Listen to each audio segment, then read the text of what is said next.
Welcome back to another new video in SD bio live with life science. দেখো, school service commission একাদশ দ্বাদশের first ফেজের part 2 কাউন্সিলিংয়ের notification জারি করলো এবং এখানে একটি ভালো খবর, মেজর সাবজেক্টগুলো অর্থাৎ যে সাবজেক্টগুলো নবম দশমে রয়েছে সেই সাবজেক্টগুলোর কাউন্সিলিং প্রক্রিয়াও শুরু হয়ে গেল।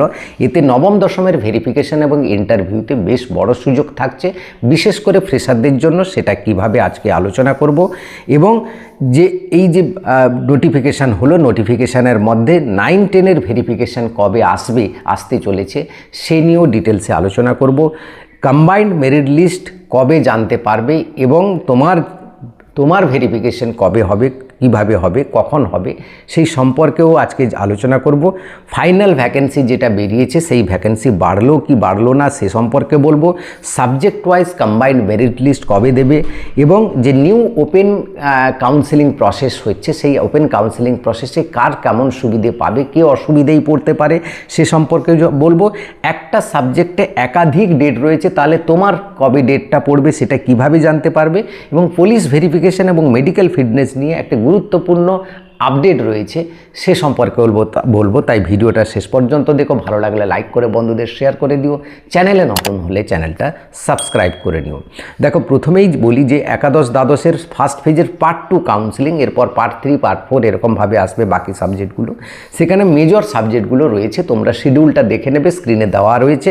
সেই কার কবে রয়েছে, কোন সাবজেক্টের কবে রয়েছে আমি সে সম্পর্কে ডিটেলসে আলোচনা করছি না। আমি শুধু গুরুত্বপূর্ণ জায়গাগুলো আলোচনা করব আজকে, যেমন হিস্ট্রি, জিওগ্রাফি, ম্যাথামেটিক্স, মেজর 3টা সাবজেক্ট। যে 3টে সাবজেক্ট কিন্তু নবম দশমে রয়েছে তার কাউন্সিলিং প্রক্রিয়া শুরু হয়ে গেল। এই কাউন্সিলিং শুরু হলেই তারা রেকমেন্ডেশন লেটার পেয়ে যাবেন। রেকমেন্ডেশন লেটার পেলে আশা করা যাচ্ছে নবম দশমের ভেরিফিকেশান বা ইন্টারভিউতে আসবে না।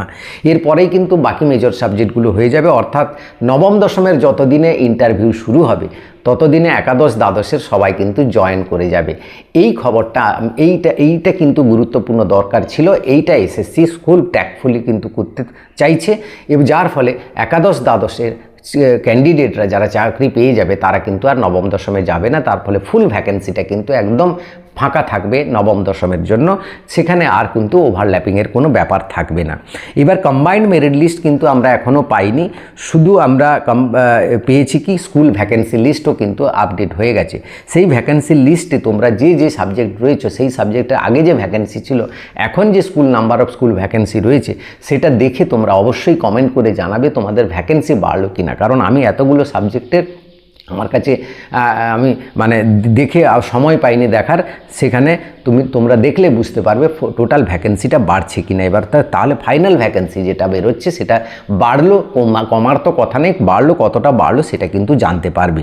এবার দেখো, subject wise combined merit list কবে দেবে। দেখো, subject wise combined merit list 21 তারিখ অর্থাৎ শনিবার দিন জানিয়ে দেবে বলে রয়েছে এবং কম্বাইন্ড মেরিট লিস্ট যেটাকে বলা হচ্ছে সেটাও তোমরা 21 তারিখ শনিবার দিন জানবে। অর্থাৎ সেই কম্বাইন্ড মেরিট লিস্ট ধরে কিন্তু ডাকা হবে কাউন্সিলিংয়ে।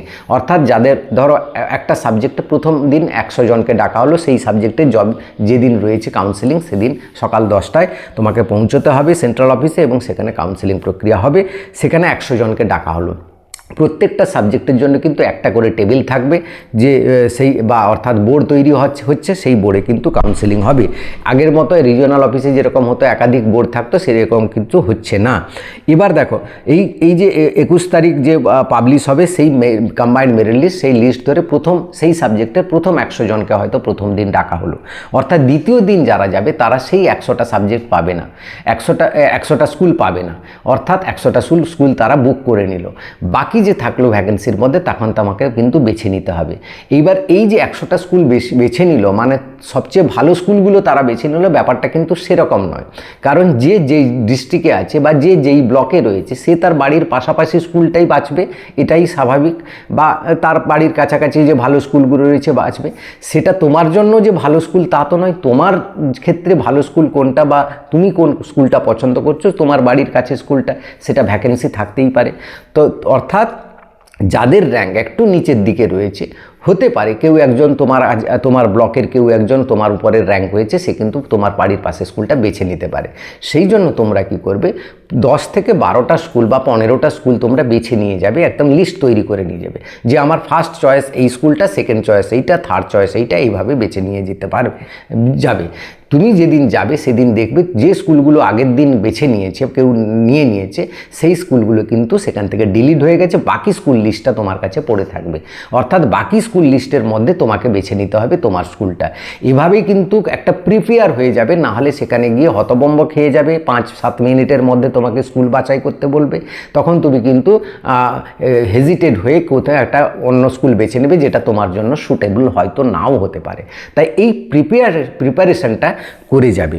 এবার নবম দশমের ভেরিফিকেশান এবং ইন্টারভিউ কবে হবে সেই নিয়ে কি নোটিফিকেশান আসবে, দেখো খুব সম্ভবত 99% চান্স রয়েছে আজকেই নোটিফিকেশান আসার, কারণ আগামীকাল হয়তো ছুটি রয়েছে।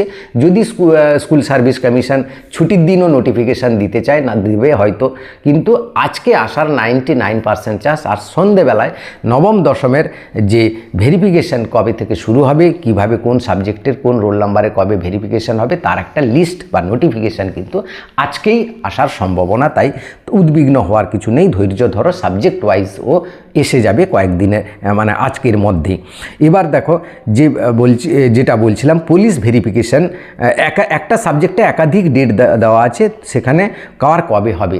দেখো একটা সাবজেক্টে একাধিক, তোমরা যখন ইন্টিমেশন লেটারটা ডাউন করবে তখন কিন্তু বুঝতে পারবে যে তোমার কবে রয়েছে। ধরো অ্যাকাউন্টেন্সি বা হিস্ট্রিতে 3 দিন সময় দেওয়া আছে, 3 দিন কাউন্সেলিং হবে।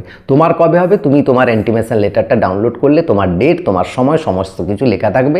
সেটা ডাউনলোড করে বাড়িতে 1 কপি জেরক্স করে রেখে দিয়ে যাবে, আর 1 কপি তুমি নিয়ে যাবে সেখানে। কারণ এই ইন্টিমেশন লেটারটা সারা জীবন তোমার জন্য কাজে লাগবে। কোর্ট কাচারি চলছে, এটা কিন্তু খুব গুরুত্বপূর্ণ একটা ব্যাপার, এটা কিন্তু রেখে দেবে। এবার আসি পুলিশ ভেরিফিকেশান এবং মেডিকেল ফিটনেস সার্টিফিকেট নিয়ে যে গুরুত্বপূর্ণ তথ্য।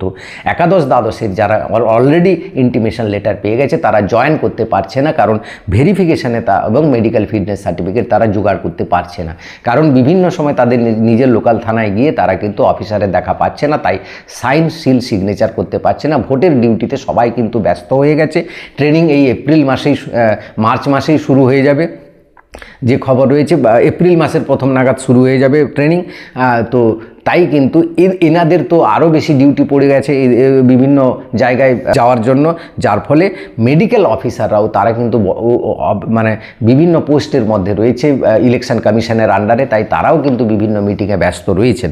যার ফলে কিন্তু প্রপারলি কেউ কিন্তু ঠিক সময়ে মেডিকেল ফিটনেস এবং পুলিশ ভেরিফিকেশান করে উঠতে পারছে না। শিক্ষক সংগঠনের পক্ষ থেকে এই নিয়ে একটা জোরালো দাবি জানানো হয়েছে এসএসসির কাছে, যে তাদের অন্তত মেডিকেল ফিটনেস সার্টিফিকেটের বা ব্যাপারটা থেকে রেহাই দেওয়া হোক, বা স্কুলে জয়েন করার পরও যাতে সেটা করা যায়, ইলেকশনের পর যাতে সেইটা তারা জোগাড় করার সুযোগ দেওয়া হয়। এই নিয়ে একটা দাবি পাঠানো হয়েছে, সেইটার ফাইনাল কিন্তু এখনও খবর আসেনি কি করে। এর ক্ষেত্রে নবম দশমের ক্ষেত্রে এটা কিন্তু কোনো সমস্যা হবে না, ততদিন ইলেকশন পর্ব শেষ হয়ে যাবে যতদিনে কাউন্সিলিং নবম দশমের শুরু হবে। তাই এই কয়েকটা ভালো খবর রয়েছে, যে ভালো খবরগুলো আজ ভিডিওটাকে সবাইকে শেয়ার করে দাও, সবাই যাতে গুরুত্বপূর্ণ তথ্যগুলো পেয়ে যায়। Thank you for watching.